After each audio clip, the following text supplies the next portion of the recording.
Assalamualaikum warahmatullahi wabarakatuh. Di sini kelompok 9 akan menjelaskan materi tentang manajemen proses penjualan. Dari definisi secara khusus, kata manajemen itu berasal dari kata manage yang artinya mengatur. Maksudnya, pengaturan dilakukan melalui proses dan diatur berdasarkan urutan dan fungsi-fungsi manajemen.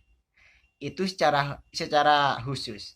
Namun pengertian secara umum di sini manajemen dapat diartikan sebagai suatu proses yang meliputi kegiatan-kegiatan yang dilakukan untuk mencapai tujuan tertentu yang telah ditetapkan sebelumnya. Itu secara umumnya.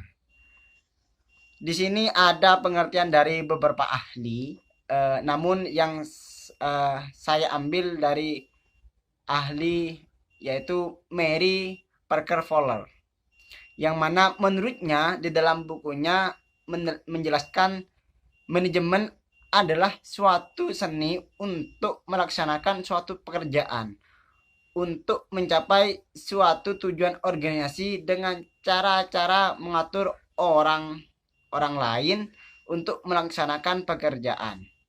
Di sana sudah jelas mengatur orang-orang lain untuk melaksanakan pekerjaannya. Sesuai dengan tadi yang definisi dari manajemen, yaitu mengatur.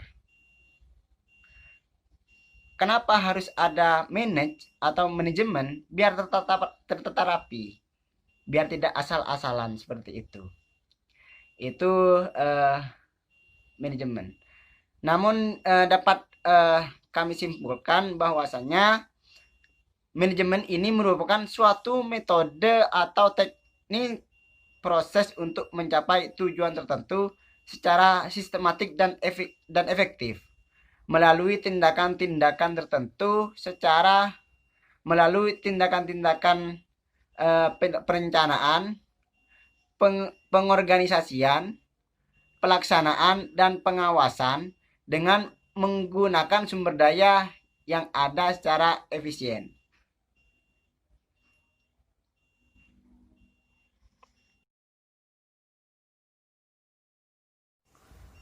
Lalu yang selanjutnya yaitu penjualan.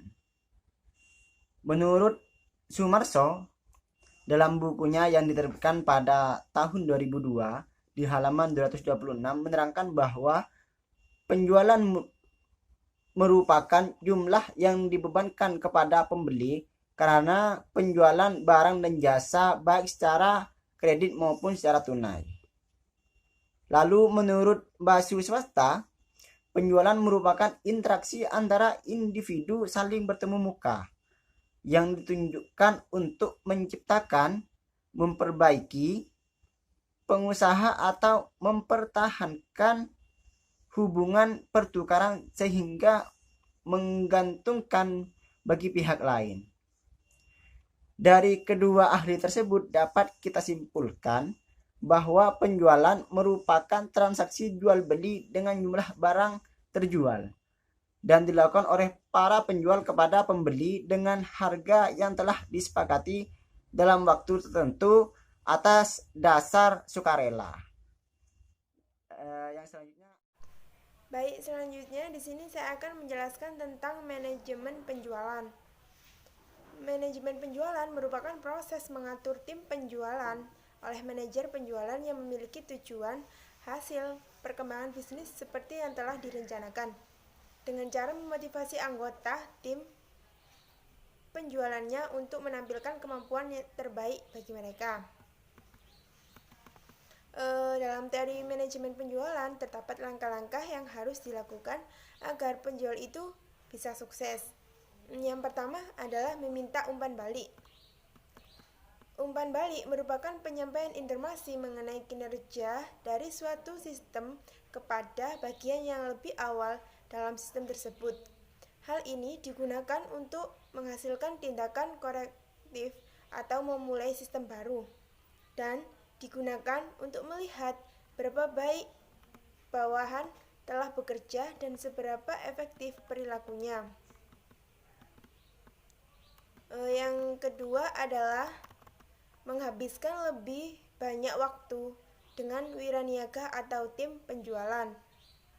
Dalam konteks menghabiskan lebih banyak waktu, bukan berarti menghambur-hamburkan waktu untuk sesuatu yang tidak penting.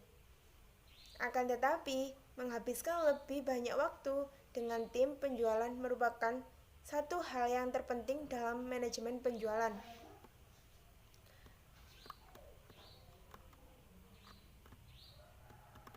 Yang ketiga adalah tinjau ulang gaya manajer atau budaya perusahaan. Budaya merupakan segala nilai serta simbol yang mempengaruhi perilaku, sikap, kepercayaan, serta kebiasaan seseorang atau masyarakat. Budaya organisasi di sini mempunyai pengaruh yang sangat signifikan terhadap keberhasilan manajemen penjualan dan dapat meningkatkannya.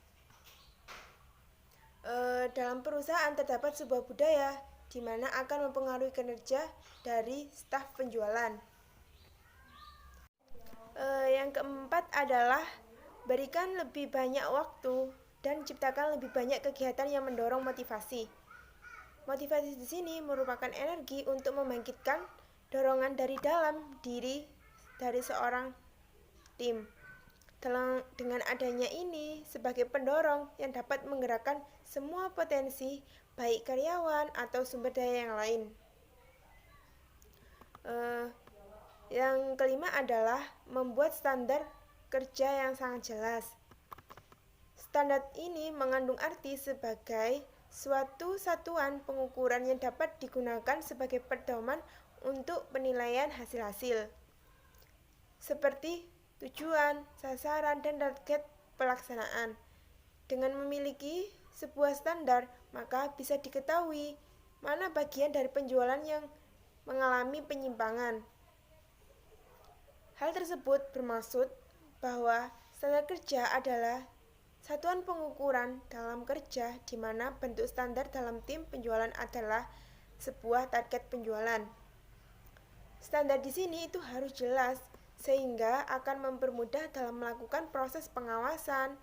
Karena proses pengawasan ini dilakukan dengan membandingkan antara implementasi dan standar yang telah ditetapkan dalam perencanaan. Yang keenam adalah tinjauan kembali perencanaan penjualan atau sistem pengawasan. Perencanaan merupakan proses perumusan tentang berbagai tindakan yang dilakukan di kemudian hari untuk mencapai tujuan yang telah ditetapkan. Yang ketujuh adalah pengorganisasi untuk efektivitas perusahaan. Organisasi dapat didefinisikan sebagai kelompok orang yang saling berinteraksi dan bekerja sama untuk merealisasikan tujuan bersama.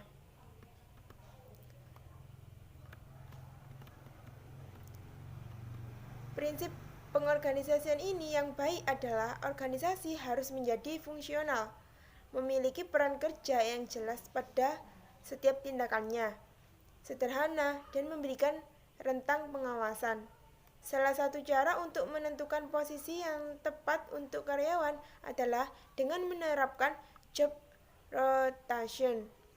Job rotation di sini adalah teknik pengembangan yang dilakukan dengan cara memindahkan peserta dari suatu jabatan ke jabatan lainnya secara periodik. Yang kedelapan adalah merekrut staf penjualan yang sangat baik.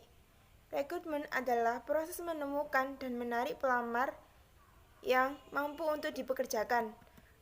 Peran rekrutmen di sini itu menemukan sejumlah pelamar yang baru dan segera dapat ditarik untuk dipekerjakan ketika organisasi itu memerlukannya. Dalam proses rekrutmen ini dilakukan bukan atas dasar insting melainkan metode yang sistematis. Grant Stewart mengatakan bahwa perusahaan yang memiliki reforma terbaik menggunakan metode perekrutan sistematis yang sudah dirancang dengan baik secara meyakinkan. Yang kesembilan adalah bimbingan dan pelatihan secara kontinu. Bimbingan dan pelatihan adalah merupakan gabungan yang sama. Penggunaan istilah bimbingan dan pelatihan disesuaikan dengan waktu. Istilah bimbingan di sini itu biasanya digunakan untuk menggambarkan pelatihan yang dilakukan di dalam jam kerja. Sedangkan pelatihan di sini itu dilakukan di dalam maupun di luar jam kerja. Kita bisa mencontohkan seperti ketika ada rapat penjualan. Pelatihan dan bimbingan yang berhubungan dengan kinerja memberikan ruang bagi pengembangan dan peningkatan keahlian dan kompetensi yang dapat memberikan dampak langsung kepada kinerja atau tim. Semakin sering dilakukan bimbingan dan pelatihan terhadap tim penjualan, maka akan semakin berdampak baik pada kualitas individu dari tim tersebut. Yang ke-10 adalah meninjau ulang memperbaiki rapat penjualan. Suatu kesalahan yang biasa dilakukan oleh tim atau individu penjualan adalah pada sisi pendekatan. Pendekatan penjualan ini yang dilakukan oleh penjual terkadang terlalu berorientasi pada produk. Seringkali penjual itu percaya diri dengan berasumsi bahwa spesifikasi dan fitur produk sudah sesuai dengan kebutuhan.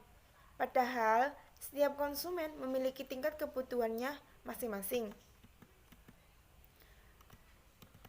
Di dalam rapat penjualan ini akan dilakukan meninjau ulang terhadap problem apa yang terjadi di dalam proses penjualan. Rapat penjualan yang baik yaitu rapat di mana yang menekankan pada keterlibatan tim dalam merencanakan kegiatan di mana atau di masa yang akan datang. Yang ke-11 adalah meninjau kembali efektivitas secara teratur. Masalah kinerja dari waktu ke waktu menyebabkan seseorang manajer harus mampu meninjau ulang semua praktik manajemen dalam mengambil keputusan tentang perubahan dan perbaikan. Hal ini bisa disebut dengan audit penjualan. Masalah ini bisa berupa perubahan kebutuhan konsumen dan perkembangannya teknologi. Di dalamnya nanti itu terdapat proses peninjauan ulang terhadap seluruh aspek manajemen penjualan yang sebelumnya telah diterapkan. Yang selanjutnya yaitu tentang instrumen manajemen proses penjualan. Bauran pemasaran atau marketing mix yaitu sebuah alat pemasaran yang digunakan untuk mencapai suatu tujuan pemasaran pada pasar sasaran, yang mana meliputi beberapa item alat pemasaran sebagai berikut. Yang pertama, produk, yaitu merupakan titik sentral dari kegiatan marketing. Yang kedua, price, yaitu terdiri dari daftar harga, rabat atau diskon, potongan harga khusus, periode pembayaran, dan syarat kredit. Yang ketiga yaitu promotion, yaitu promosi pada zaman sekarang ini tidak boleh dipisahkan, yang mana antara promosi dan produk ini tidak boleh dipisahkan karena ini merupakan kunci menuju suksesnya sebuah pemasaran. Yang terakhir yaitu place atau tempat, yaitu di dalam pola distribusi diperlukan perantara. Perantara ini sangat penting karena dalam segala hal mereka berhubungan dengan beberapa konsumen. Yang selanjutnya di sini tentang proses manajemen pemasaran. Pada proses manajemen pemasaran ini terdapat 4 proses. Yang pertama proses analisis, proses perencanaan, proses pelaksanaan, dan proses pengendalian. Pada tabel di atas dapat dijelaskan bahwa pada tahap analisis itu kita dapat menghasilkan peluang pemasaran dan alternatif bauran pemasaran. Kemudian pada tahap perencanaan akan menghasilkan alternatif strategi pemasaran dan perencanaan program pemasaran. Kemudian pada tahap selanjutnya yaitu tahap pelaksanaan akan menghasilkan yaitu sebuah alokasi sumber daya pemasaran, dan kemudian pada yang terakhir tahap pengendalian akan menghasilkan sebuah evaluasi kinerja perusahaan. Sekian presentasi dari kelompok lab. kelompok kami, kelompok 9, kurang lebihnya mohon maaf. Assalamualaikum warahmatullahi wabarakatuh.